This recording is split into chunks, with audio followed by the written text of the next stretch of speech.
Imagine a world held in the grip of a terrible war. For years, much of Europe was under the control of Nazi Germany. The Allied powers, including Britain, the United States, and Canada, knew they had to do something big. They needed to open a new front in Western Europe to push back the German forces. This plan was called Operation Overlord. The day the invasion would begin was a closely guarded secret. It was simply known as D-Day. This was not just another battle. It was the largest sea invasion in all of history. The future of the world depended on its success. Everything was on the line for the brave soldiers who would take part in this momentous event.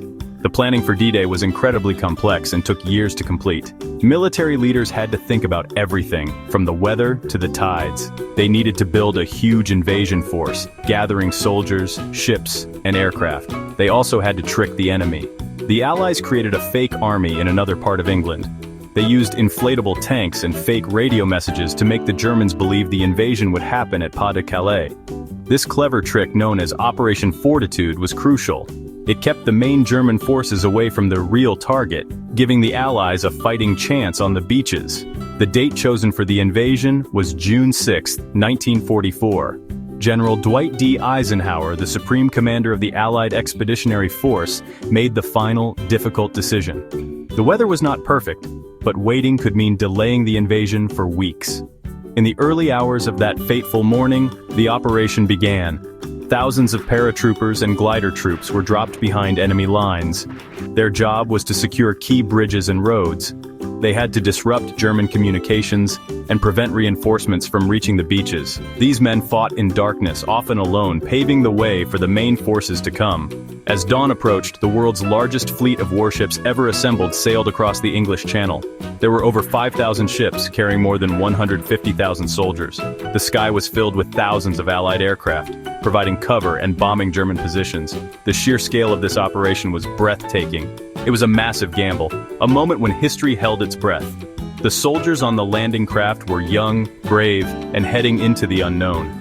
They knew that the success or failure of this day would change the course of World War II and shape the future for generations to come. The D-Day landings took place on the coast of Normandy in northern France. The Allies had chosen a 50-mile stretch of coastline for their invasion. This area was divided into 5 separate beaches. Each beach was given a code name. The Americans were assigned to 2 beaches on the western side, Utah Beach and Omaha Beach. The British were assigned to 2 beaches in the middle, Gold Beach and Sword Beach. The Canadians were assigned to the beach between them, named Juno Beach. Each of these beaches presented its own unique set of challenges, from steep cliffs to heavily fortified German defenses. The soldiers knew they were heading into a deadly storm of machine gun fire and artillery. The invasion force was a true coalition of nations united against a common enemy. The majority of the troops were from the United States, Great Britain, and Canada. However, soldiers from many other countries also took part. There were brave men from Poland, France, Czechoslovakia, Norway, and Australia, among others. They all shared the same goal: to liberate Europe from Nazi tyranny. This combined force brought together an incredible amount of power. They had been training for months, preparing for this one day. The cooperation between these different nations was essential for the success of such a massive and complicated operation. Each landing beach had a different story. At Utah Beach, the American troops landed in a slightly wrong location. Luckily for them, this area had fewer German defenses, and they suffered fewer casualties than expected. They were able to move inland relatively quickly. Gold, Juno, and Sword beaches also saw heavy fighting, but the British and Canadian forces managed to overcome the German resistance. They fought their way off the sand and began to push towards their objectives. The fighting was fierce and cost many lives, but slowly the Allies started to gain a foothold on the continent. However, the story at Omaha Beach was very different and far more brutal. The American soldiers there faced the strongest German defenses of all the beaches. The pre-landing bombing had failed to destroy the German bunkers. As the landing craft doors opened, the men were met with a terrifying wall of machine gun and artillery fire. Many were killed before they even reached the shore. For hours, the situation looked desperate, with the troops pinned down on the beach. It was only through incredible acts of bravery and leadership from small groups of soldiers that they were finally able to break through the defenses and move off the beach. On the morning of June 6, 1944, the main events of D-Day unfolded with incredible speed and violence. As the landing craft approached the shore, they faced a storm of enemy fire. Soldiers had to jump into the cold, rough sea, weighed down by their heavy equipment. They struggled through the water trying to reach the relative safety of the beach. Once there, they had to cross open sand, with little cover from the constant machine gun fire coming from German bunkers. The noise was deafening. A constant roar of explosions, gunfire, and shouting. It was a scene of chaos and immense courage, a true test of human endurance. The first few hours were the most critical. The goal was to establish a beachhead, a secure area on the coast where more troops and supplies could be landed. This was the fight for a foothold in France. Engineers had the dangerous job of clearing mines and obstacles from the beaches, often while under heavy fire. Medics worked bravely to save the wounded, tending to injuries amidst the chaos of battle. Small groups of soldiers, led by determined officers and sergeants, took the initiative. They rallied their men and began the slow, bloody process of attacking the German positions one by one, using grenades and rifles to silence the enemy guns. Beyond the beaches, the paratroopers who had landed during the night were engaged in their own desperate battles. They fought to capture key strategic points like the town of Sainte-Mère-Église and the vital Pegasus Bridge. Capturing these locations was essential to prevent the Germans from sending reinforcements to counterattack the beaches. These airborne soldiers were scattered and often outnumbered, but they fought with incredible determination. Their success in disrupting the German response was vital. It bought the forces on the beaches precious time to get organized and push inland, linking up the separate landing zones. By the end of the day, the Allies had achieved the impossible.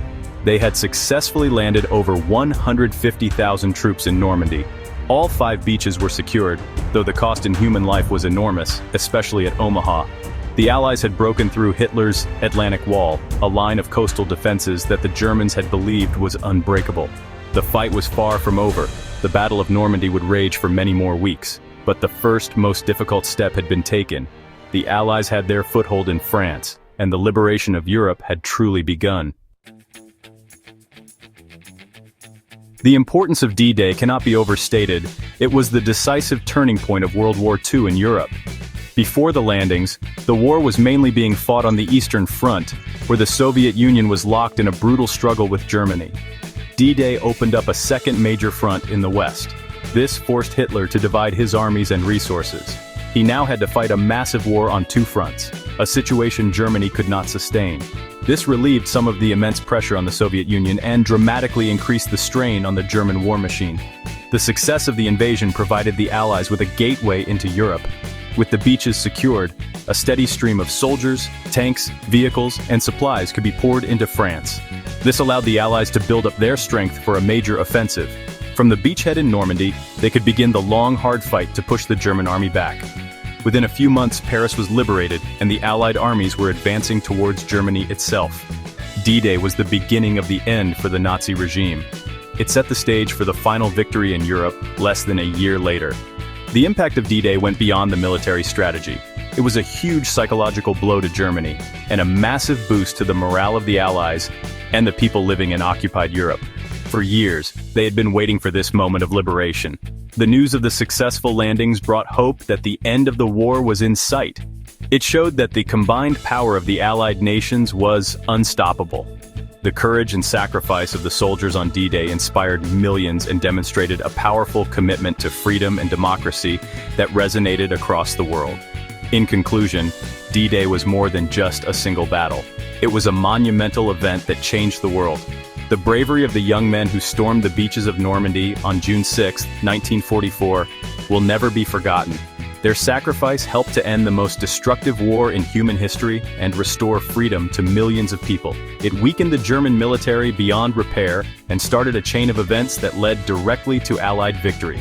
The legacy of D-Day is a powerful reminder of the cost of war and the incredible things that can be achieved when nations work together for a common cause.